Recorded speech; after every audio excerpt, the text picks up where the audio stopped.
Hello and welcome into the Daily Nebraskan show on 93.7 The Ticket and theticketfm.com. Yes, I'm sir. Ben Droz, one of the sports writers at the DN, and I'm joined here, like every Tuesday, by Joseph Meyer, the senior sports editor. We are back. We're back. It feels like a long Back time again. since I've been here again. Yeah, because So we had spring break. We had one show where I was here, and then I went to Memphis on Wednesday. So Yeah. I've done one show in the past 3 weeks. It's good to be back, though. Yeah. Oh, yeah. It is. You were in Memphis? I was in Memphis. It was a time, Ben. I mean, it was honestly the highlight of my young journalism career, for sure. I mean, how could it not be? We were talking, I was talking to some people there, and I started to realize that I was the first DN sports editor to go to an NCAA tournament game in a decade. And those people who went a decade ago are now 30 years old. Wow. And have careers and families of their own. So that kind of hit in a special spot. And I didn't take that lightly. You know, it was pretty cool to just be there and witness the environment. And particularly, I think because it was Memphis, it's not necessarily like a tourist destination, but it's a cool city. Yeah. And Beale Street is enough of a attraction, and the city is enough of an attraction that people are willing to make the 10-hour drive. And a lot of people did. Mm-hmm. It was, and I know I called in last week twice, and you could start to feel the buzz on Wednesday and Thursday nights. Once you got to Friday, the place was completely red. Like the entire city was red. You had, and I'm assuming everyone that made the trip went to the game. And obviously the arena wasn't full because it is an NBA arena and it's 10 hours away from Lincoln. Mm-hmm. But on Friday morning, people started hitting the streets at like 10 a.m. We went to go get lunch. We went to get sandwiches, and it was like, okay, this is going to be a Husker home environment. At first, I was thinking like maybe a 50-50 because A&M's pretty close as well, and they have a great fan base, as we all know. Yeah. And within an hour of being out on the streets, you could tell that was going to be a Husker home game. And Nebraska doesn't lose home games, Ben, right? They just ran into a Texas A&M team that played out of their minds. They played out of their minds in the next game and almost knocked off Houston, which is the second best team in the nation, second, right behind UConn. I think Texas A&M was one of the only teams outside of your top 4 or 5 seeds that was going to win that game. And I'm being serious when I say that. No, they're good. And a lot of, there was a lot of slander online of the team not being able to get it done, choking once again. I don't love that narrative because Nebraska basketball doesn't choke. Nebraska basketball has just never done anything. How can you choke if you never even right? They've never even had any resemblance of any kind of success. Exactly. I mean, I'm being truthful. Like we're not even being harsh. All the players and all the coaches would admit that too. Power 5 team without an NCAA tournament win. So when you look at the program of Nebraska, okay, football chokes a lot. And we're used to that at this point. People could say that volleyball choked in the national championship twice over the last 3 years. Texas was just better. Exactly. But basketball, there's no argument. That was a situation where it just feels great to even be there, have that week, get the players used to the environment for the future, be able to go through all that media availability. And there was a lot of media availability. Like they had to talk to players, or they had to talk to the media a lot. They had to be around the media a lot. And all that buzz, I'm not going to say it caught up to the team, but I think you're not used to that environment until you've played in it. And that was such a big thing for Texas A&M. They had been there before. They were a 7 seed last year, lost to Penn State in the first round. They knew what that pain of the first round was like. They knew what to anticipate from a Big Ten opponent, and they were the better team. And I think they're the better team than most of the 6, 7, 8, 9, 10 seeds in the tournament. Yeah. And if they had not had to match up with Houston, I would think that they were a Sweet 16 team. I think that's one of the best 16 teams, one of the best 16 teams in the country at the moment. Spit it out. They started really slow in the season. Yes. But over the last month, that was a really terrible draw for Nebraska. Yeah. And it's so unfortunate. And they talked about this post game with all the emotion pouring out. And it was honestly hard to write my game story. Being in that environment, you could feel the intensity and the passion and the drive from the crowd and how bad the players and coaches wanted it. And for that second half, when you started to realize it just wasn't going to happen, it was just not their night, and Texas A&M was the much better, more physical team.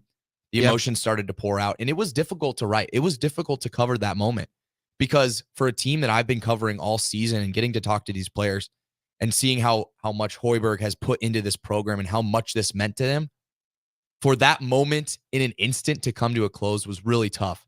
And so I tried to do my best to, show that in a piece, on a written, but it's just so hard to do. Yeah. On the text line, the draw was on, not text line, YouTube. The draw was on purpose as well. Yeah, it kind of was. We've purposely got matched up against Texas A&M. I know that we had the Northwestern, Michigan State. So basically it was either Texas A&M or TCU. But still. TCU, what is not even close to the kind of team that Texas A&M is. Yeah. So you look at tough. TCU lost to Utah State, and Utah State went and got turned around by Purdue and got killed by Purdue. Yeah. Who Nebraska beat. So I'm not saying Nebraska was going to, make a run in this tournament, but Texas A&M, one of the hottest teams in the country, a team that almost went to the SEC championship, had been playing excellent ball, and their players were rising to the level. You gave them two things. You gave them experience in the tournament, which they had from the previous year. And you gave them that little it factor of being that hated team on the road environment. And they got a lot of questions about Tominaga this, Nebraska that, historic this. And they're like, yeah, Nebraska's a good team. We're going to be better. And I think they really channeled that. You could see it in their eyes. That team knew what they were stepping into. Mm-hmm. They knew they were going to get booed the second they got on that court, and it fueled them. At the end of the day, Texas A&M all around was a better basketball team. The only advantage Nebraska really had was they were a better 3-point shooting team, but then Texas A&M shot lights out. When Wade Taylor... You're not going to win. You're not going to win. Like, Texas A&M is more athletic, more physical down low, better rebounding team. They have probably better guard play. I mean, honestly. Oh, I mean, yeah. The only thing that Nebraska had better, honestly, was that they could hit threes better. And they could get the crowd into it. And the crowd got into it early. They did. The problem was Wade Taylor could not miss early. If Nebraska had pulled out to a 15-point lead, there was a period there where there was back-to-back threes. When Mast hit one, Tominaga hit that step back, and Williams hit one. I was sitting on the sideline, and it was the hardest environment to write in I've ever been in.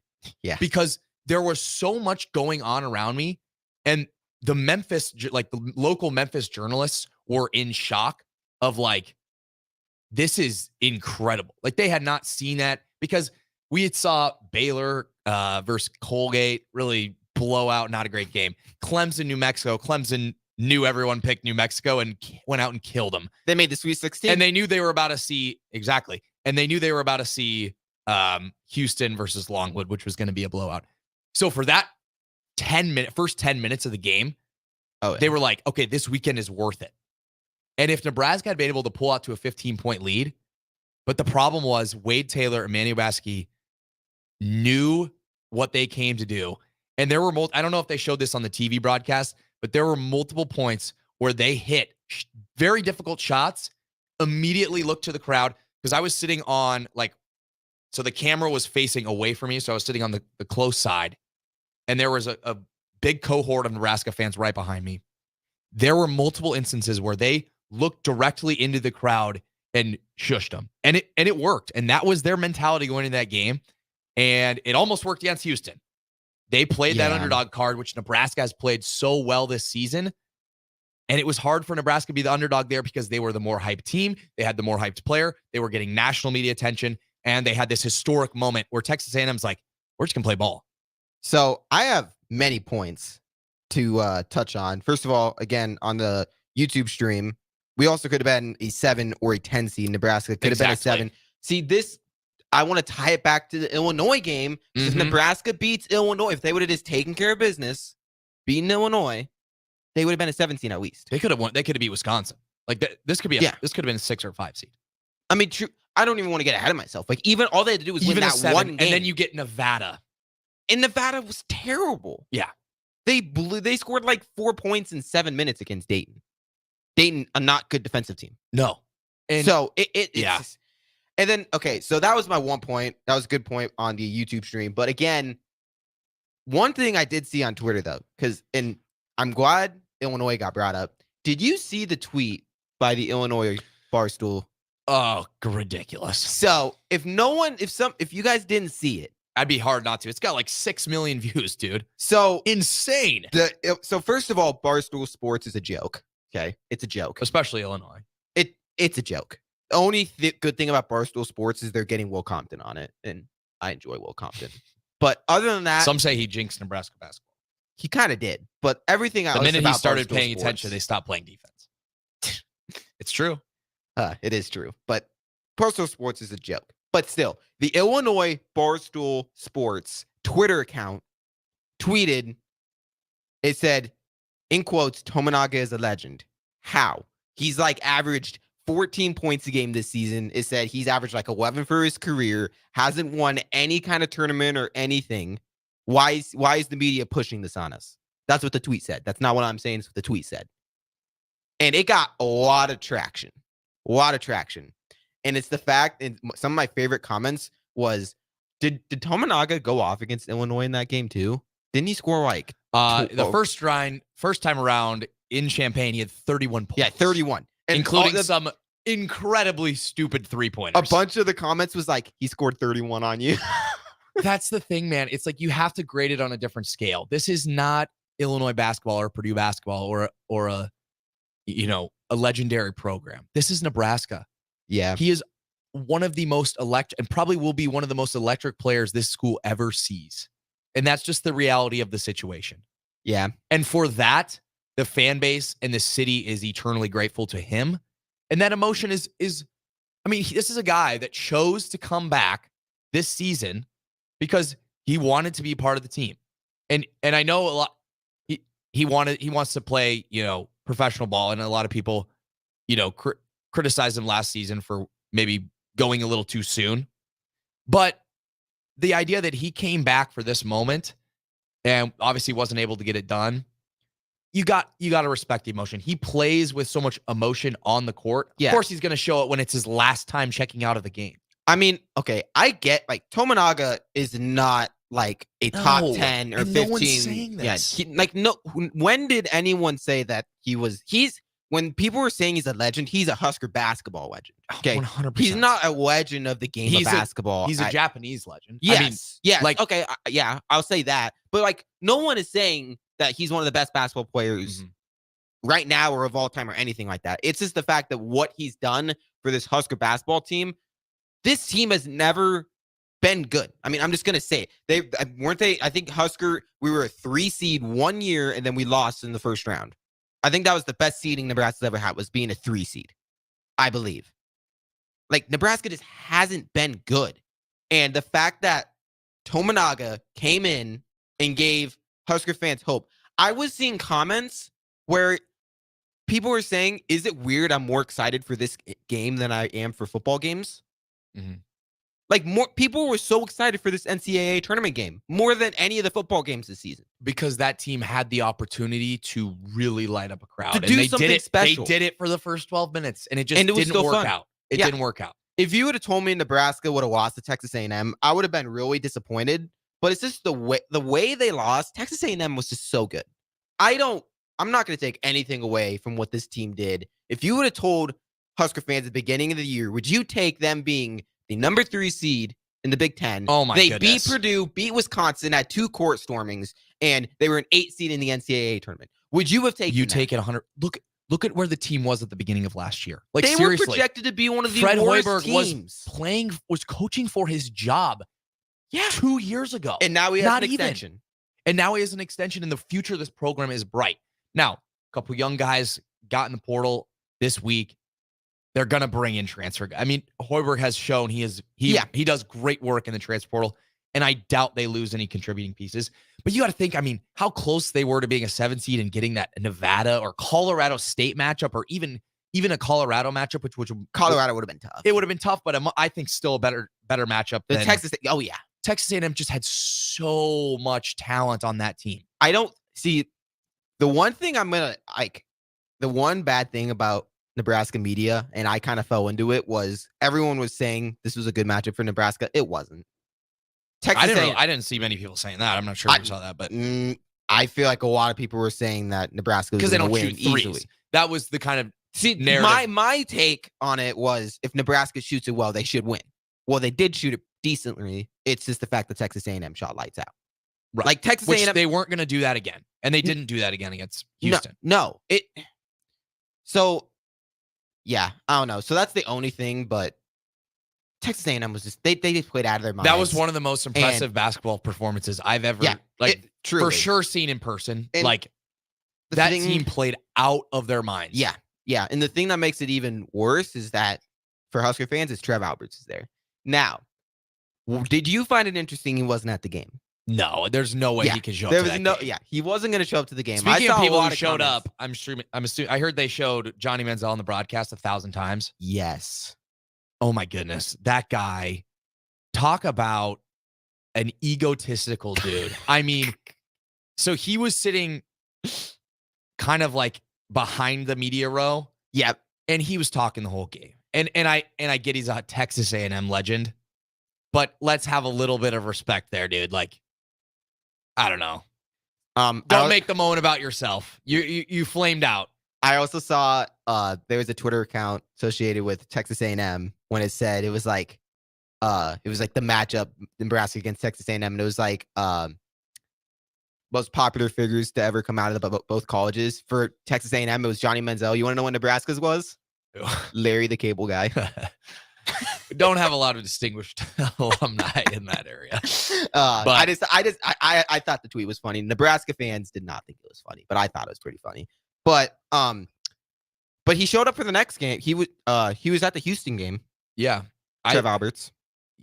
That one doesn't surprise me. I just don't think as an AD you can show up to a. He would have.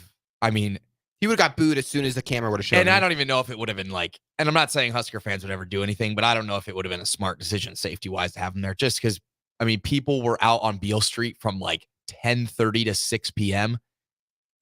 People were a little bit rolling going to that arena. Like they were not all it would take is one drunk person. There was a lot of booing and some not so safe for TV words thrown at the Texas A&M players as they walked out of the tunnel, which I was like, don't give them that extra fuel. And they used that fuel. They did. Yeah. But speaking of AD talk, next segment, we're going to have to throw it to break, but next segment, new AD. What a day. I mean, this was had a meeting. I cannot believe that in my 2 years of covering Nebraska sports, I've already seen 2 monumental press conferences. We saw another one today. I don't know. When are we going to see another one? Is someone else going to leave? Someone else going to get fired? Someone else going to get hired? In our time, Scott Frost has been fired. Matt Rule got hired, and Trev Alberts left, and now we got a new AD. Yeah, but it was a great day, and I'm excited to dive into it and get your thoughts on a bunch of things he said. I mean, we could have 6 shows on all the stuff we talked about. We'll be able to fill next segment perfectly right here on the Daily Nebraskan Show on 93.7 The Ticket and theticketfm.com. Constructors is now hiring for all positions, with laborers starting at $23 and up based on experience. Constructors has immediate job openings for laborers, mechanics, bridge builders, operators, and drivers. Start your new career today. Constructors offers great pay, health, dental, and vision insurance, paid time off, paid holidays, and so much more. Join the crew today and be a part of Nebraska's oldest paving company dating back to 1908. For a complete list of openings and to apply online, visit constructorslincoln.com. Early break with Sip and Jake. We do not go quietly in the night on early break. We don't, and we won't. Is that our motto now? Is that our new show motto? Look at that. We let you have that moment. Yes. We won't. We won't. We don't. We won't. It's our new one. I'm getting a T-shirt. But we don't go quietly in the night. We voice. Early break with Sip and Jake from 6 to 8 every weekday morning on 93.7 The Ticket. Jake Sorensen here for The Body Shop. My wife is nearing her due date with our first child and has been in need of a good massage as her body continues to change and adapt. Dennis and the team at The Body Shop were incredible with the prenatal massage that she's still talking about today. I was also able to get a deep tissue massage, so it was a great bonding experience and a unique couples massage in general. If you're in need of stress relief, book a massage today at thebodyshoplincoln.com. The Body Shop at 48th and A. Rico here with HIS Auto Care at 70th and Van Dorn, letting you know HIS is a great place to bring your vehicle for service. With superior service, bumper to bumper, we'll treat your vehicle like it's your mother's. It doesn't get any better than that. So call 402-488-8934 and HIS Auto will make you glad you did. 5% off, mention this ad, and for sure your mother will be proud you called. 402-488-8934, HIS Auto Care, 70th and Van Dorn. God bless you. Nutrition Authority invites you to try Anarchy, which is an exciting free workout for athletes and fitness enthusiasts who want the most out of their workout. Anarchy can only be found at Nutrition Authority. Remember, when you want results, the solution is simple. Nutrition Authority. Stop in, call, or check us out at mynutritionauthority.com. Hi, everyone. Kendall Warnock, A1 Automotive in downtown Lincoln. The last few years have been wild, but we've been here for you through all the ups and downs, and we'll be here for you when you need us the most, for all your travels and for your day-to-day driving. With winter conditions causing problems all over town, the last thing anyone needs this year is constant car troubles. Let us help you drive in peace and make sure you drive to work and to winter destinations safe. A1 Automotive, 11th and L Street downtown, always honest answers. Old School with DP and J. Do you think it's too early to talk about Patrick Mahomes as the greatest of all time? You know, to be honest with you, I think he might be on ahead of the pace. It was definitely on pace, maybe ahead of the pace. I think right now everything that he does is going to get overblown, and I think people so quickly forgot the 20-year run of the Patriots. Not 5-6 years, 20-year run of Tom Brady and the Patriots. On 93.7 The Ticket and theticketfm.com. Hey there, fellas. It's your girl Jordan with Sartor Heyman Jewelry. Women may be complicated, but I make sure buying jewelry isn't. Your gal has a style, and you can figure this out. Is she more of a classic necklace kind of gal, or does she rock the boho chic vibe with layers of delicate bracelets? This is crucial intel. Not trusting your intel? Stop in the store and we'll sort out the details. I promise to make this super easy. Until next time, this is Jordan at Sartor Heyman Jewelry. Happy shopping, guys. When you were a kid, clubs were cool. Robotics club and space club and stuff like that. But what do adults get? Book clubs and quilting clubs? Nah, forget that. How about margarita clubs and old-fashioned clubs? Get to Upside Bar and Lounge for the best clubs in town. Try all 10 varieties of Upside margaritas or old fashions and take home a free souvenir glass. Grab the whole crew and pair it with taco night on Mondays or whiskey Wednesdays. Upside Bar and Lounge at 29th and Pine Lake. Gaina Trucking is hiring CDL Class A and B drivers. Gaina Trucking guarantees a 40-hour work week year-round, and their strong team culture makes it not a job, but a career. Gaina Trucking offers health, vision, and dental insurance, 401k with company match, an employee assistance program, and other bonus programs.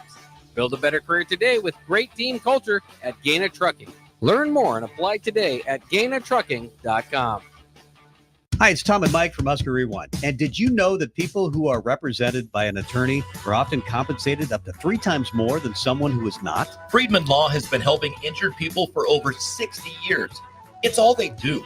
If you're ever seriously injured in an accident, call Friedman Law at 402-476-1093. Friedman Law is a family firm that works hard for Nebraska families just like yours. So if you're ever injured on the job or in a crash, contact Friedman Law at friedmanlaw.com. Back to The Ticket weeknights on 93.7 The Ticket and theticketfm.com.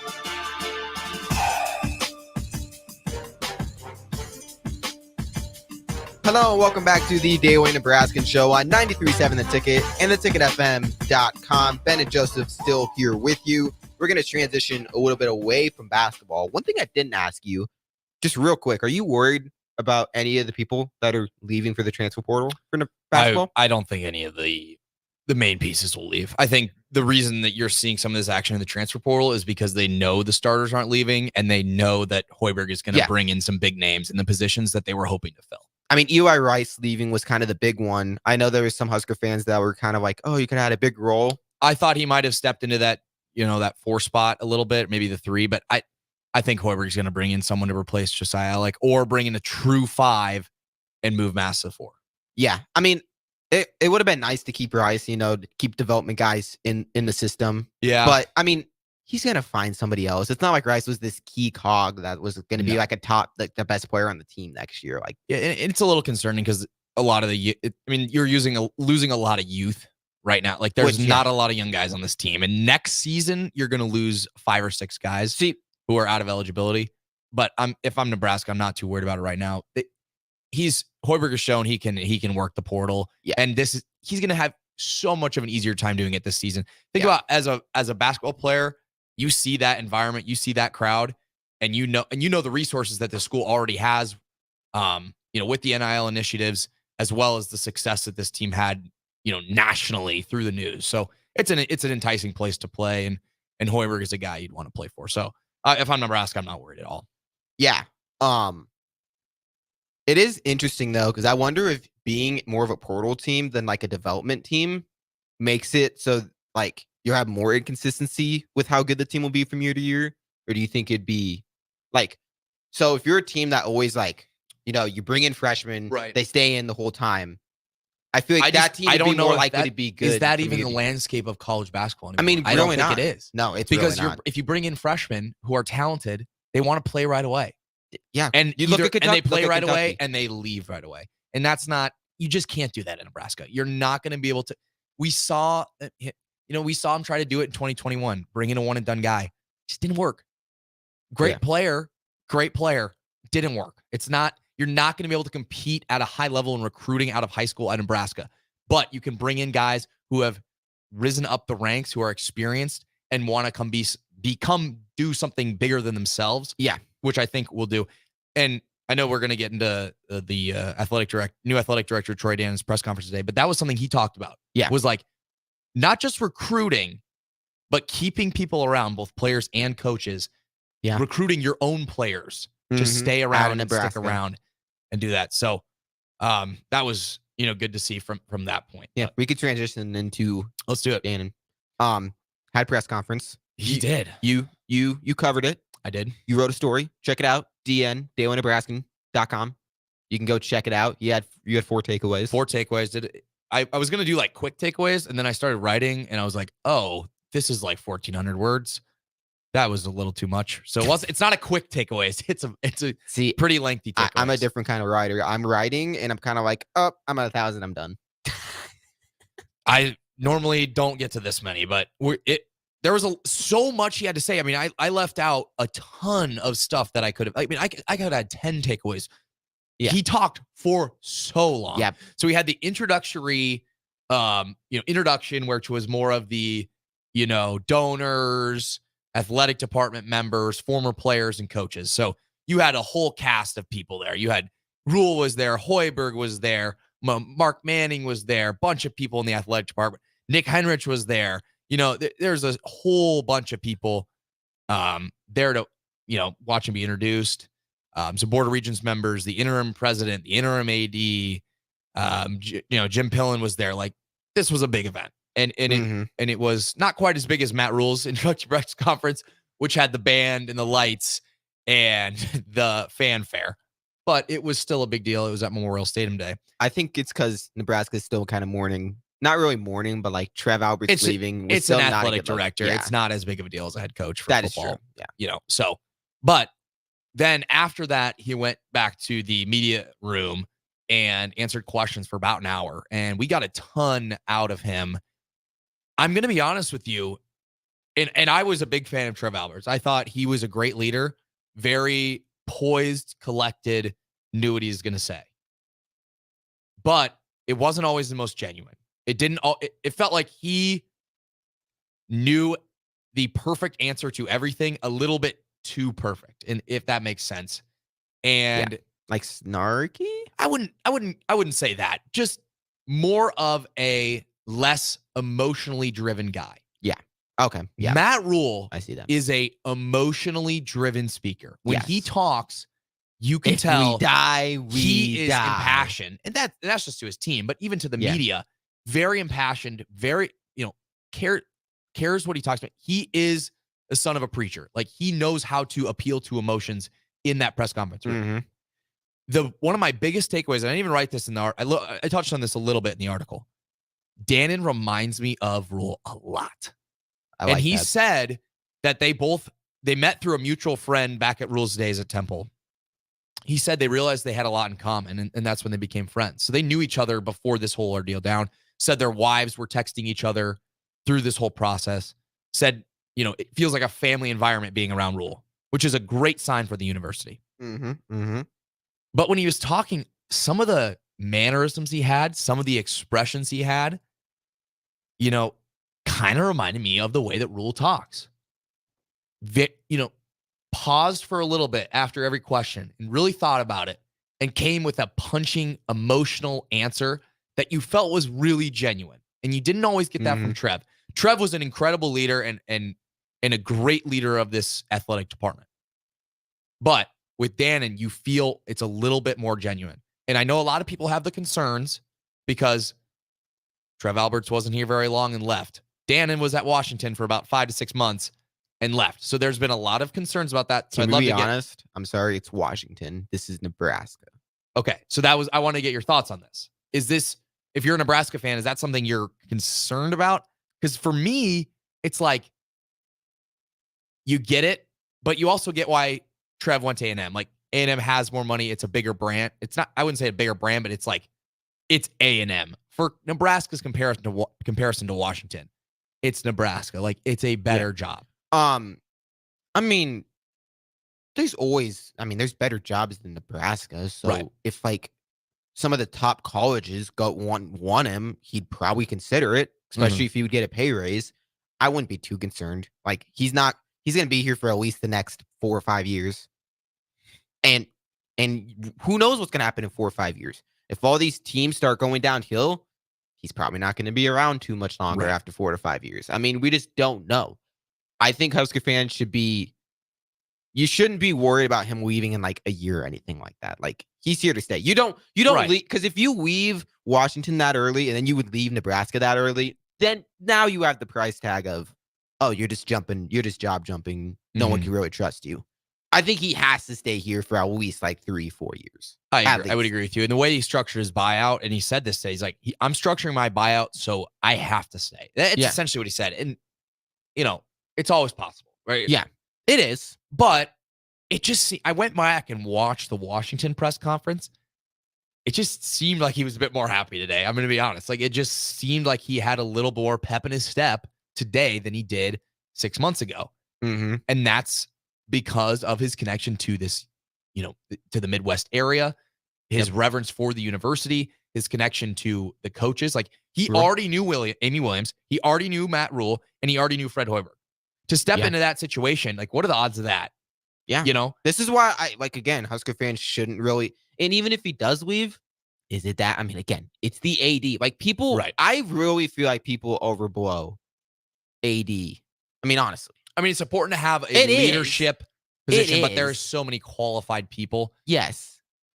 You want someone that understands Nebraska, though, and I think he does. He does. He hasn't lived here yet because he's from Iowa, but he understands Don't tell Husker fans that. Right. But he joked about it. He's like, I feel like I'm coming home, but I've never actually lived in the state.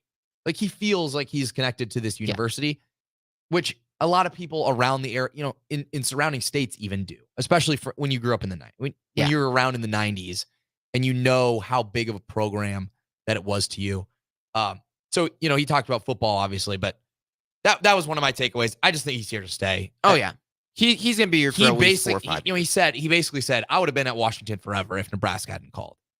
And that is so encouraging if you're a Nebraska fan, because that says they are still at the top of the pecking order. Washington just went to the college football playoff. Yeah. They are joining the Big Ten. They have a great fan base. That is an incredible university. Beautiful campus. Beautiful, on the stadiums on the waterfront. I'm pretty sure they have better academics too. Oh, 100%. And he chooses to come here. I'm pretty sure. Yeah, right. And he chooses to come here over, said his mentor, Bob Bowsey, who was a former Big 12 commissioner, worked with him at Northern Iowa, I believe, said he heard of the Nebraska offer and told Dannon, quote, "Are you crazy? Take that job." So that shows you what kind of pull this university has. Nebraska athletics, no matter how much Iowa fans want you to believe, Nebraska athletics is important. The entire state of Nebraska cares about this college. You want to know why? Because there's not really a pro team here outside of Omaha Supernovas. When the governor is involved in choosing the athletic director, which, there was a little bit of discussion today on social media whether or not that should be, like, why is the governor involved in that? But it shows you how big of a deal that this state and this university is to the people that are involved in it. I mean, honestly, if Nebraska wasn't Nebraska, like the college, like really, why would somebody come to Nebraska? Why would young people come to Nebraska? I mean, I'm just being honest. Yeah. Like, because it's the middle of a cornfield, apparently. Exactly. Like, I'm just saying, like, Nebraska's university, while don't have as much academics as some place like Northwestern or Washington or whatever, there's just something special about this school, and especially its athletic department. Yep. The athletic department brings in so much money. It's insane. So speaking of which, Dannon was on the road all weekend. I don't know if you were kind of paying attention to his flight path. So he came to Lincoln on Thursday morning, talked to the football team. That afternoon, when I was in Memphis, he shows up at the open practice, and there was some mumbling that he was going to be there, but quite unexpected. Stays there, supports the team on Friday, flies back to Lincoln for Saturday softball, baseball, then flies to Corvallis to support the women. So within the first week, I mean, this guy just got hired a week ago at 3:41 in the morning. He clarified. He said specifically, it wasn't 4 a.m. It was 3:41 in the morning that he finalized the deal last Wednesday. So he hasn't even been in office a week yet, working multiple days for free, travels all over the country. And I asked him, I said, what did you learn from your time in Corvallis and Memphis? What stood out to you about the fan base and the university? Because he got to experience it firsthand right away. Because there's very few places where an AD shows up in an arena at an open practice and it is top news. Yeah. And he's like, I got to find the quote here. But he just said it was eye-opening. His eyes were opened immediately. He said he was in a barbecue restaurant and just shocked how many Husker fans were in there with him in Memphis. He said fan bases make stuff happen. Yeah. Sometimes that means people get frustrated, right? But he said that's what he wants. That's why this place is so attractive to him, because the people care and they care a lot. So the pressure's on. Yeah. But he's ready for it. Nebraska, I mean, I'm not even being biased. Nebraska actually has one of, if not the best fan bases.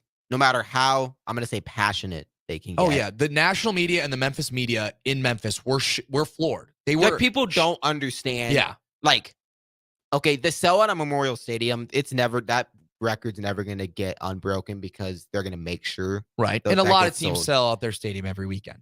But when you have a volleyball team playing in Tampa and thousands of people fly down there. And you have a volleyball team that plays in Memorial Stadium and 92,000 people go to support a volleyball team. Yep. Something we've never seen before. Like, it's just, this is why, and people were confused. Why is the AD why is it such big news?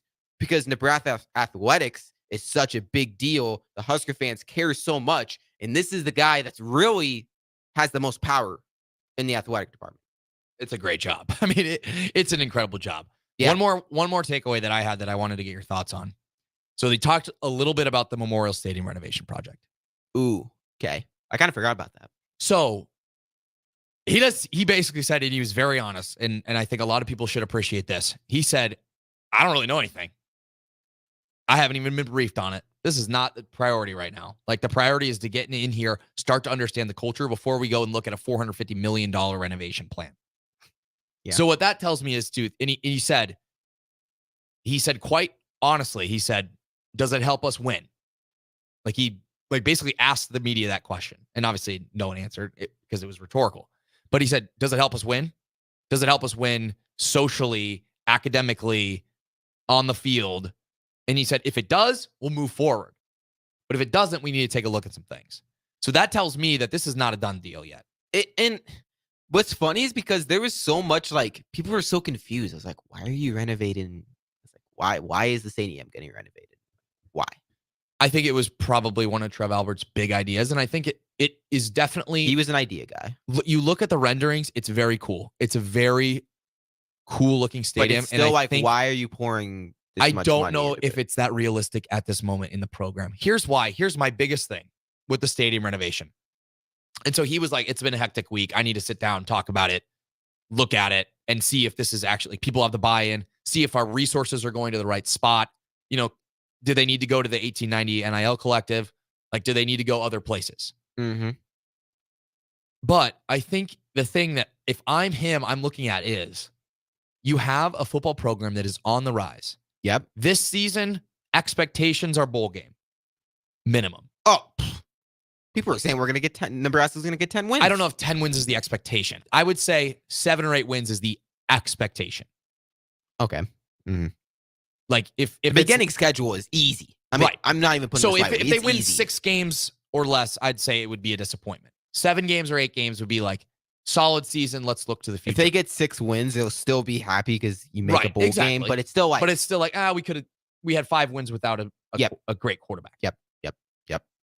But in 2025, that is the year 2 of Dylan Raiola, year 3 of Matt Rule. You bring in all the pieces. That's the year you push for the college football playoff. Well, wow. You're saying college football playoff. I think absolutely. That's. I think you're getting a little ahead of yourself. We haven't even. You look Nebraska hasn't made a bowl Look game. at year 3 of Rule everywhere you go. Year 3 of Rule is the year that it goes over the top. Okay. I guess, one thing I forgot. It's expanded. It's expanded. Okay. And it's going to be expanded to 16 by then. I'm still like. No, I'm not. I would not talk about 4. No. Okay. I was in the mindset of 4. No. And I was like, okay. I was like, well, just chill. No. Okay. I was like, okay. 12 or potentially 16 by 2025. Yeah. It's expanded. 16. I think Nebraska could be in the That hunt. means you're finishing 4th or 5th in the Big Ten. It's just the fact that Nebraska's scheduling, though, is going to only get tougher. I agree. The Big Ten is going to be a nightmare. But do you no think longer all the day? Big Ten West does not exist anymore. It's not a thing. Nebraska can no longer almost make it to the Big Ten championship because all they have to do is beat Iowa. Nebraska no longer doesn't have a 5-star quarterback. In his second year in 2025, under year 3 of Matt Rule, who brought Baylor, who was from the depths. Yeah. Brought Baylor. And I'm not saying this is going to happen. I'm saying this is Matt Rule. This is this is what he wants to do. Oh, yeah. His goal is to be a college football playoff competing team. His goal is this year. They're not going to get that this year. But 2025, that would be a realistic timeline to push for that top 20 in the country. Try to get to that push. Make a push at the end of the season for that. Yeah, I mean, I could see it. 2025, year 2 of Dylan Raiola, year 3 of Matt Rule. He brought Baylor to the Sugar Bowl in year 3. You don't want your entire South Stadium in that pivotal season. Dylan Raiola, year 2 and 3, Matt Rule, year 3 and 4, to be obliterated. I'm sorry. You just don't. You don't want 30,000 less seats in 2 of potentially the biggest years of Nebraska football that they've had in a long time. Oh, yeah. You don't want an entire quarter of the stadium missing. And I get that the renderings are awesome, and I get that the ideas are awesome, but you have to think about it this way. If that team's a 10-win team, and you can only have East Student Stadium, from the student perspective, East Student Stadium, no South student tickets. Can you imagine how many people are going to get frustrated if that's a 10-win football team playing in Memorial and only 50,000 people can go see it on game day? I just don't really I never really understood the reasoning for the renovations other than just like, oh, hey, look at this. I did this. Like, I really feel like that it was kind of more like that. There's definitely problems with South Stadium. I mean, let's be honest. It's not up to date with most college stadiums. It is very outdated. Who cares? It's Memorial Stadium. That's what my point is, though. If they're winning, nobody cares. If they're 5 and 7, you got to have some more amenities to get people to show up. If they're a 10, Nebraska can be a 5-win team for probably 5 more years. When they did the stadium survey, there were a lot of concerns about the size of seats, about the bathrooms, about the concessions, about I agree. the access. But just if not they're right a now. 10-win team in 2025 or 2026 and there's no South Stadium, I can bet you all those people would say, yeah, seat backs would have been nice. Bleachers not so fun, but I'd like to be in that Memorial Stadium on an October game day when you're playing Purdue for a chance to go to the college football playoff. We'll wrap up talk. We have to go. We have to throw it to break. We'll wrap up this conversation, though, next segment right here on the Daily Nebraskan Show on 93.7 The Ticket and theticketfm.com. This is Brad with Midwest Bank, proudly serving our Nebraska communities for over 70 years. We're a community bank, making local decisions, supporting local organizations, and helping local businesses and farms succeed. We are dedicated to serving our clients and helping them meet their financial needs with sound, innovative banking solutions. From an array of checking and deposit accounts, cash management services, to small business, real estate, and ag lending. We're here for you. Your community, your bank, Midwest Bank. Find out more at midwestbank.com. Member FDIC. Alcohol has strained our relationship. Drinking too much can cause harm to friends, family members, and loved ones. By drinking less, we will save our relationship. If you or a loved one is looking for help, find a treatment facility near you at findtreatment.gov. For immediate support, call, text, or chat 988. Brought to you by Nebraska DHHS in partnership with SAMHSA. Hi everyone, Kendall Warnock, A1 Automotive in downtown Lincoln. The last few years have been wild, but we've been here for you through all the ups and downs, and we'll be here for you when you need us the most. For all your travels and for your day-to-day driving. With winter conditions causing problems all over town, the last thing anyone needs this year is constant car troubles. Let us help you drive in peace and make sure you drive to work and to winter destinations safe. A1 Automotive, 11th and L Street downtown, always honest answers. For over 15 years, Integrated Life Choices has empowered individuals with disabilities in Lincoln and throughout Nebraska. They provide comprehensive services from group homes and independent living services to job training, ensuring fulfilling lives for those that they serve. Now, they're inviting you to join their mission. If you're passionate about making a difference in the lives of people with developmental disabilities, explore rewarding career opportunities with them. Learn more about their services and apply today at www.ilc.net.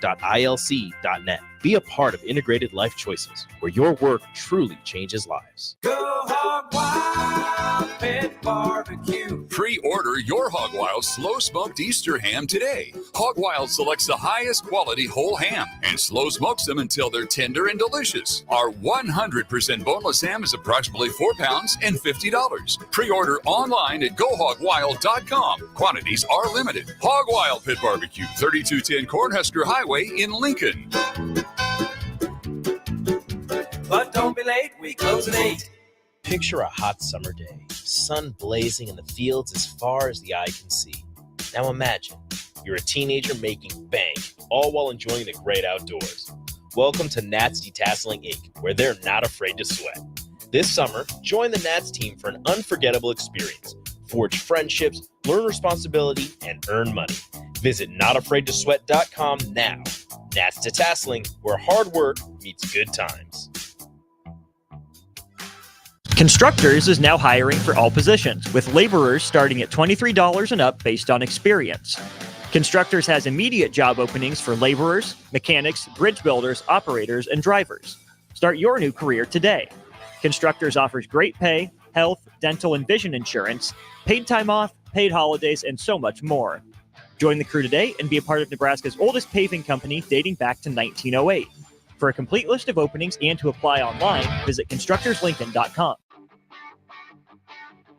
Gaina Trucking is hiring CDL Class A and B drivers. Gaina Trucking guarantees a 40-hour work week year-round. And their strong team culture makes it not a job, but a career. Gaina Trucking offers health, vision, and dental insurance, 401k with company match, an employee assistance program, and other bonus programs. Build a better career today with great team culture at Gaina Trucking. Learn more and apply today at GainaTrucking.com. At Parkview Animal Hospital in Lincoln, it's not just the professional care that sets them apart, but their warm staff and state-of-the-art facilities. Whether it's for a routine checkup or a comprehensive medical procedure, at Parkview, your pet isn't just another number, but a valued member of their caring family. Visit them at PAHLincoln.com today and in person just south of 14th and Pine Lake Road. Parkview Animal Hospital, your pet, our passion. For happier, healthier furry friends. Load up on meat and more this spring at the Mercado by Certified Piedmontese at 84th and Havelock. This week's specials through March 26th is spend $25 and receive a free 10-ounce New York strip. limit 4 per visit. And don't forget about lunch on Fired Up Friday from 11 a.m. to 2 p.m. Locations on 84th and Havelock and 30th and Yankee Hill in Lincoln, or 168th and Maple in Omaha. Get to the Mercado today for the best meat in town. Early break with Sip and Jake. We do not go quietly in the night on early break. We don't, and we won't. Is that our motto now? Is that our new show motto? Look at that. We let you have that moment. Yes. We won't. We won't. We don't. We won't. It's our new one. Yeah, I'm getting a T-shirt. I want But a we hoodie. don't go quietly in the night. We voice. Early break with Sip and Jake from 6 to 8 every weekday morning on 93.7 The Ticket. Back to The Ticket weeknights on 93.7 The Ticket and theticketfm.com. Hello and welcome back to the Daily Nebraskan Show. One last segment right here on 93.7 The Ticket and theticketfm.com. Ben and Joseph here with you for about 3 more minutes. It's going to be a short last segment because, you know, we like having long we have too long of the first 2 segments and then we just forget about the third segment. So it's only like 3 minutes. Justice for the third segment. Justice for the third segment. We always forget about it. But you know what? It's a good wrap up. It's a good wrap up. So we were talking about AD, Dan, specifically the stadium renovations. I feel like it would have been something cool to do like 3 years ago or something. I just don't feel like it's practical right now. I don't think it is either. And I think that's something he'll have to take a look at. And if he decides, hey, let's put this money into getting NIL deals. This guy openly said he's going all in on NIL. I don't even know if that's legal, to be honest. I'd have to look into it. He was like, yeah, I'm going to wear 1890 stuff all the time. Like, why not? And Trev never talked about it. Like, Trev was very much, again, like I said, calm, professional, didn't said a lot without saying a lot. He felt, Trev, he did his job, but he felt like a politician. For sure. That's how I'm going to say it. Because, you know, politicians don't want, it's like they try to hide everything. I wouldn't say hide, but maybe just just don't say stuff that he can't take back. Yeah. And it almost worked, except he said that he wanted to stay at Nebraska forever. Can't take that one back. But whoa, that's a slight jab, Joe. No, but Dannon was much more emotional. And I think that with the whole stadium renovation thing and the NIL deal, it just seems like he's going to look at this whole idea with new eyes, with fresh eyes, and say, hey, where are we spending our dollars? Because we don't have a ton of them. We're not Texas A&M. I mean, Nebraska's got a lot of money. They have a lot of money. They're not an SEC school. They don't have oil money. And they have a very small alumni base because the school isn't actually that big. The school is much smaller than most Big Ten schools. So you have to use your money right. When you're asking your donors for money to put into a stadium renovation, and then the players don't have any money because they want NIL deals, you gotta balance it out. Yeah. Before we wrap it up, what are your ideas? What are your thoughts on the new kickoff rule? I don't know. The hip drop tackle rule. Okay, the hip drop tackle rule, it's just another way for refs to throw flags in there to be controversies. Yeah, I get what they're trying to do. It's still just like, man, what are you doing? Like, I think it's ridiculous. It is a little ridiculous. Head injuries are one thing because you can't take those back. I'm sorry, broken legs are a part of football. It happens. Yeah, I mean, you can't prevent it. It is what it is. I'm not an expert on tackling and everything like that. So my 7th grade middle linebacker days would qualify me, I think. All right. I mean, for this discussion, I've seen all the Twitter posts, all the reactions, and my thing is, I agree that it's gonna just be war. It's gonna be a worse like pass interference where like no one's really gonna know how the rule works. It's kind of just subjective. I agree.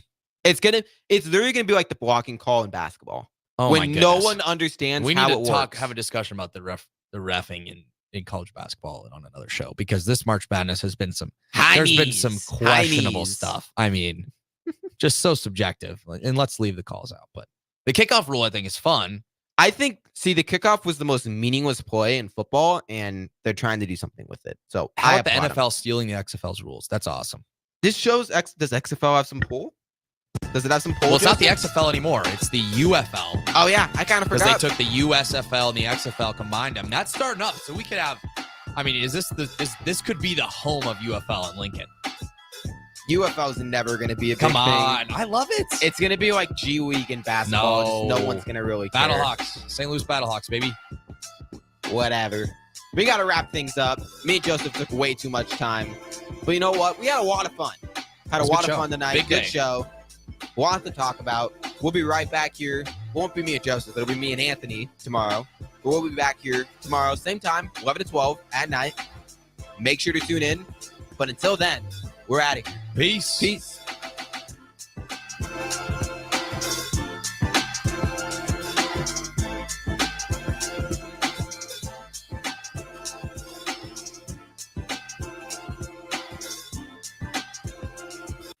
This is Lincoln's home for sports talk on the FM